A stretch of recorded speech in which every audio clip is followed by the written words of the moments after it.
Ciao amici e amiche del segno dei pesci, benvenuti, io sono Angela e questo è Exoteric World, è così che mi trovate sui social.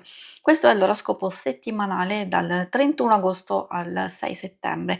Prima di iniziare vi ricordo che è una stesa generica, prendete solo ciò che vi risuona, se volete potete integrarla col vostro ascendente per avere più informazioni.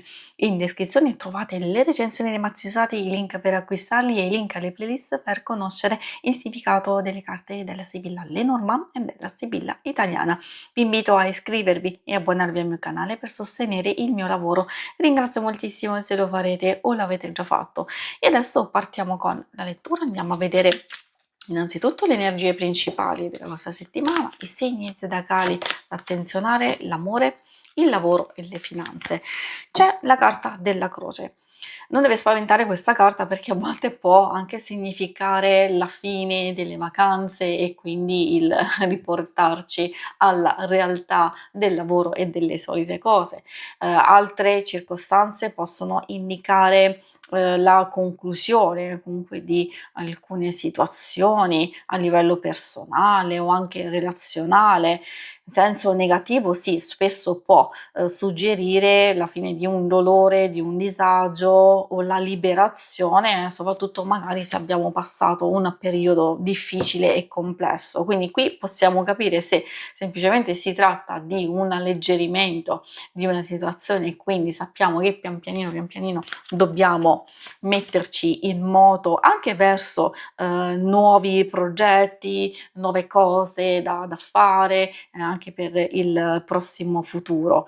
E se sono situazioni più complesse, allora queste possono indicare delle comunicazioni, delle indicazioni in senso generico. Ricordo che proprio il significato della lettera sono i messaggi, gli avvisi, le notizie, tutto le varie comunicazioni possibili e immaginabili, delle informazioni che stiamo aspettando, oppure il sentirci un po' nervosi perché stiamo proprio verificando alcune cose importanti. Ecco, qui non dobbiamo avere fretta. Sappiamo che con la carta della cicogna c'è rinnovamento, c'è cambiamento, quindi queste notizie, anche se tardano un po' ad arrivare, arriveranno sicuramente. E poi questa porta delle novità.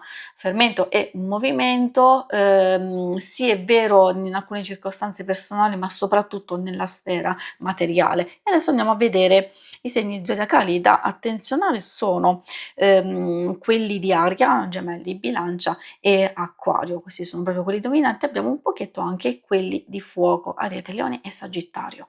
E adesso procediamo con l'ambito amore.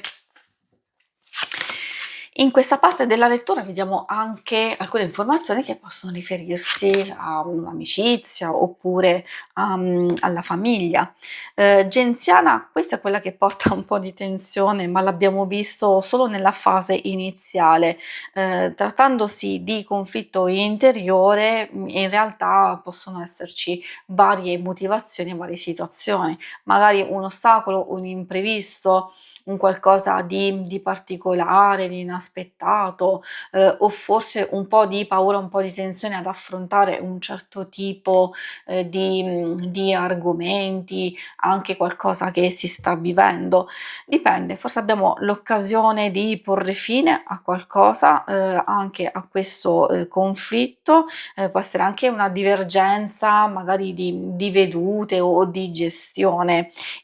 Però si vede proprio questo cambiamento abbastanza netto, quindi o qualcosa proprio si va a risolvere o si trova un punto in comune e quindi c'è questa fase di miglioramento. E infatti abbiamo proprio la carta che indica quella liberazione, compromesso, cercare di recuperare, rigenerare.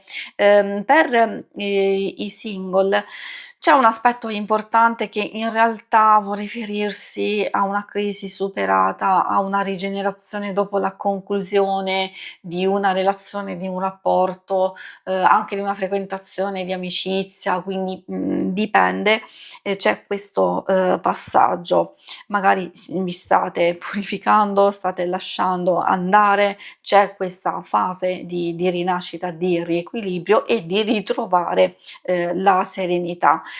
Però lo devo dire perché a dover di cronaca alcune carte possono indicare anche una fase di riconciliazione, di ritorno di fiamma e quindi una persona che magari può con un atteggiamento, un qualcosa nei vostri confronti o chiedere perdono o tentare di riavvicinarsi. Adesso vediamo la parte più pratica del lavoro e delle finanze.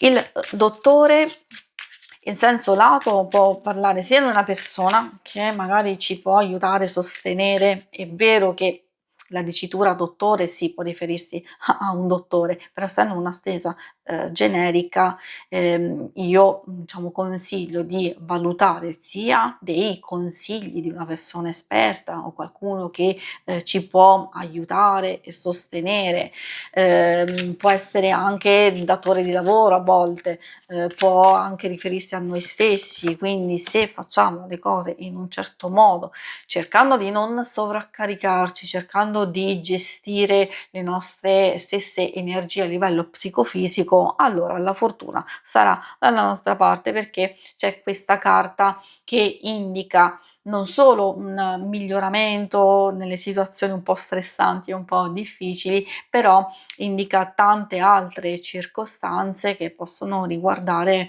una novità, un cambiamento, anche speranze che vengono realizzate. Tanta volontà e tanto impegno, abbiamo visto determinazione e riuscire a fare le cose in un certo modo che verranno ripagate. Alcune cose nell'immediato, però essendoci la carta della costanza, vuol dire che dobbiamo continuare a tenere questo tipo di andamento, di idee, di progettazione in avanti. Facendo così le cose andranno per il verso giusto e si realizzeranno. Magari avete proprio quei progetti a lungo termine o alcuni che non possono essere realizzati proprio al momento, però c'è fiducia e speranza. Ma non solo, qui è proprio qualcosa di pratico perché indica proprio continuare, procedere, che state facendo bene e anche per chi è alla ricerca di lavoro. Se alcune cose che avete fatto precedentemente scusate, non hanno funzionato, qui c'è uno switch totale, un cambiamento decisivo, importantissimo. Infatti abbiamo novità, comunicazioni, risposte, forse anche nuovi incontri, colloqui, quindi assolutamente questa fortuna può girare dalla vostra parte e portarvi delle novità interessanti. Si conclude qui la lettura, vi ringrazio per avermi seguita. Se volete in alto a destra trovate il logo per iscrivervi al canale, mentre in basso trovate le schermate per vedere il vostro scopo mensile, il lunare, quindicinale. Alla prossima, vi auguro una buona settimana. Ciao!